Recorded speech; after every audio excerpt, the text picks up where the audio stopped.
Breaking news. Breaking news. Breaking news. Gabon. Prestation de serment du président de transition du Gabon sur fond unanime de joie et de réconciliation du peuple gabonais. Merci de rester sur CNN. Breaking news. Breaking news.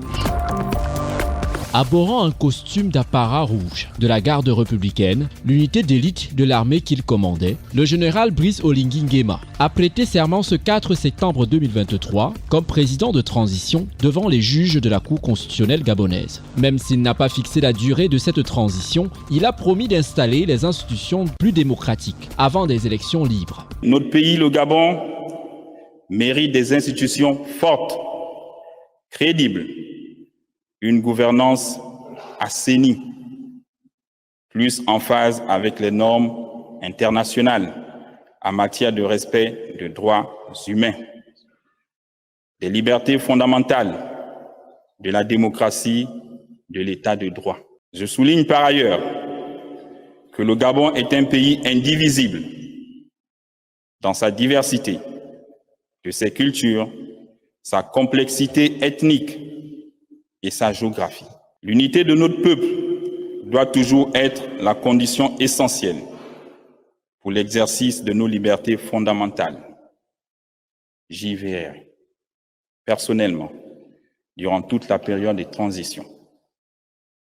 De même, je m'engage à ce que les relations séculaires entre les Gabonais et nos frères étrangers soient toujours des relations de grande amitié. À l'issue de cette transition, avec l'apport de tous les Gabonais, partenaires au développement, nous entendons remettre le pouvoir aux civils en organisant de nouvelles élections libres, transparentes et crédibles dans la paix sociale.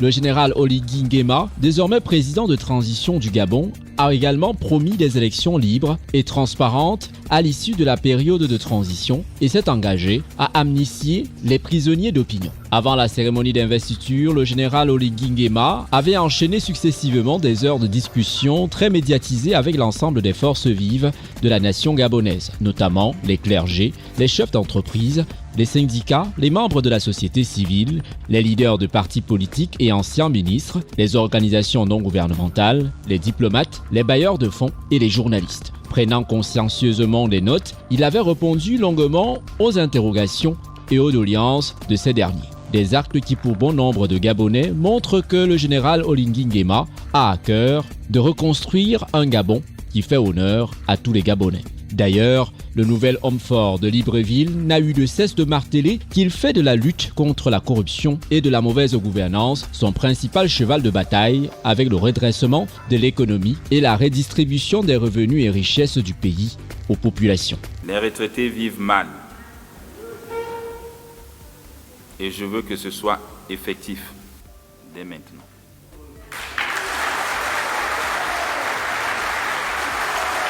Je suis pratique et pragmatique. Par conséquent, je veillerai personnellement à ce que les propositions de ce jour soient concrétisées pour le plus grand bien de nos compatriotes.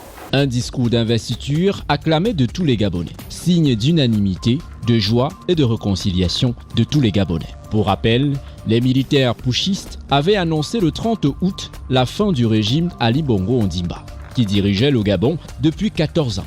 Moins d'une heure après la proclamation de sa réélection lors des élections du 26 août, estimant qu'elles avaient été tronquées. Le lendemain, ils avaient proclamé le général Oligui Nguema, 48 ans, président du comité pour la transition et la restauration des institutions. Ce 4 septembre 2023, au sortir de cette cérémonie d'investiture, les regards pleins d'espoir des Gabonais sont désormais tournés vers un avenir plus prometteur. Merci d'être sur CNN, la télévision autrement. Les programmes se poursuivent. Retrouvez toute l'actualité afro-mondiale en ligne et en multidiffusion sur CNN, C-Web Info et plateformes digitales, Facebook, YouTube, Instagram et en simultané sur Radio Voltage 2.